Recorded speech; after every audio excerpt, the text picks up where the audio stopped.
क्या आपको पता है सबसे पहले गणपति बापा की स्थापना कब और किसने की थी? नागपुर का राजा की कहानी क्या है? नागपुर की कौन सी गलियों में बनते हैं सबसे खूबसूरत गणपति बापा?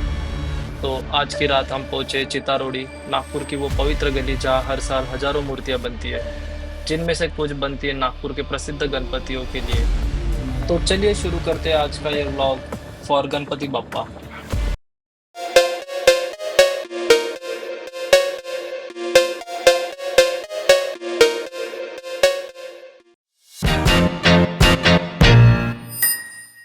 तो नमस्कार दोस्तों, 27 अगस्त को आने वाले हैं हमारे सबके लाडले गणपति बप्पा और उसके लिए जोरों से तैयारियां चल रही है। हम यहाँ रात को आए ताकि देख सके वो मेहनत जो दिन रात दोनों वक्त चलती है बप्पा को सुंदर से सुंदर बनाने के लिए।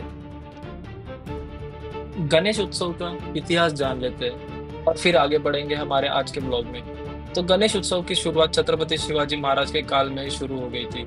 जैसे कि हम जानते हैं, छत्रपति शिवाजी महाराज गणेश जी के उपासक थे। इतिहास में यह वर्णन मिलता है कि शिवाजी महाराज के बाल्यकाल में ही उनकी मां जीजाबाई ने पुणे के ग्राम देवता कस्बा गणपति की स्थापना की थी। तभी से यह परंपरा चली आ रही है। लेकिन ब्रिटिश काल में किसी भी सांस्कृतिक कार्यक्रम या उत्सव को साथ मिलकर या एक जगह इकट्ठा होकर नहीं मना सकते थे। लोग सिर्फ घरों में पूजा करते थे। सार्वजनिक जगहों पर जमा होने पर धारा 144 के उल्लंघन के तहत अरेस्ट किया जा रहा था, जिसके बाद लोकमान्य बाल गंगाधर तिलक जी ने अपनी बात लोगों तक पहुंचाने और उन्हें एकजुट करने का एक अनोखा तरीका खोज निकाला। उन्होंने अपने निवास स्थान यानी पुणे के केसरीवाड़ा में 20 अक्टूबर 1893 देश के पहले सार्वजनिक गणपति की शुरुआत की। यह गणेश उत्सव 10 दिन यानी 30 अक्टूबर 1893 तक चला था। तिलक जी ने इसे सामाजिक और राजनीतिक एकता के लिए एक मंच के स्वरूप में इस्तेमाल किया। 1893 में लोकमान्य बाल गंगाधर तिलक जी ने पुणे में सार्वजनिक गणेश उत्सव की शुरुआत की, जिसे श्रीमंत भाऊ साहेब रंगारी गणपति ट्रस्ट के रूप में भी जाना जाता है। लोकमान्य बाल गंगाधर तिलक ने 1893 में गणेश उत्सव का जो सार्वजनिक पौधारोपण किया था, वह अब विराट वट वृक्ष का रूप ले चुका है। वर्तमान में केवल महाराष्ट्र में ही 50,000 से ज्यादा सार्वजनिक गणेश मंडल है। इसमें से अकेले पुणे में 5,000 से ज्यादा गणेश मंडल है। इसके अलावा आंध्र प्रदेश, कर्नाटक, मध्य प्रदेश, उत्तर प्रदेश और गुजरात में काफी संख्या में गणेश उत्सव मंडल है। इतना ही नहीं, अब विदेशों में भी गणेश उत्सव मनाया जाता है। इसी प्रकार नागपुर के पहले सार्वजनिक गणपति का आयोजन ताता बनसोड़े और बनकर समाज के द्वारा किया गया था। तो आज के ब्लॉग में आगे बढ़ते हैं और देखते हैं इस साल तैयारियां कैसे चल रही। हमने देखा गणेश जी की जो भव्य मूर्तियां है, वो फाइनल टचअप की ओर तेजी से बढ़ रही है। आने वाले कुछ ही दिनों में पेंटिंग और नक्शी काम जल्द ही शुरू हो जाएंगे। उस वक्त हम आपको फिर से लेकर आएंगे हमारे पार्ट 2 में।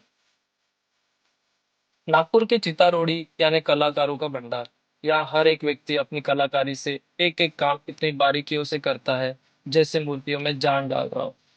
वीडियो में आपने देखा ही होगा, वक्त की कमी के कारण मिट्टी को सुखाने के लिए आग का इस्तेमाल किया जा रहा है। तो कहीं पे फिनिशिंग के लिए घिसाई का, तो कहीं पे पेंटिंग ऑलरेडी शुरू हो चुकी है।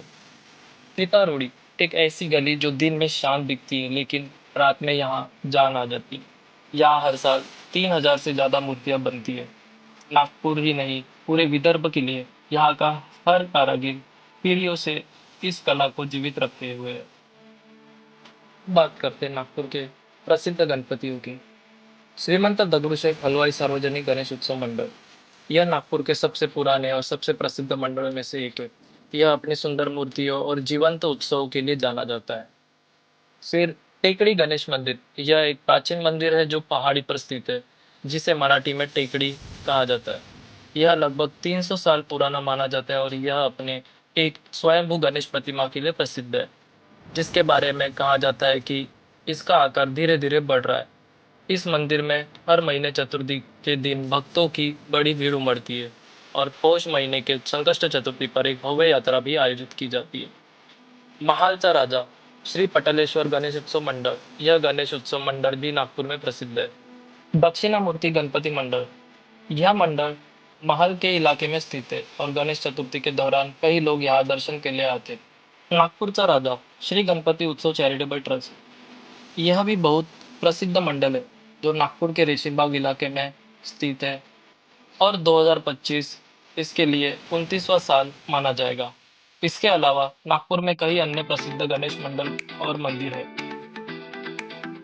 इन सभी मूर्तियों की तैयारी अभी चल रही है। अभी पेंटिंग फेज के पहले की स्टेज है और हम आपको दिखा रहे हैं उनका एक्सक्लूसिव स्नीक पीक। तो ये था हमारा गणेश उत्सव पार्ट 1, जिसमें हमने देखी नागपुर चितारोड़ी की रात और जाना गणपति उत्सव का इतिहास। पार्ट 2 में हम आपको दिखाएंगे इन मूर्तियों की फाइनल फिनिशिंग और स्थापना का माहौल। तब तक जुड़े रहिए मुकुल ऑन ट्रिप के साथ। गणपति बाप्पा मोरया।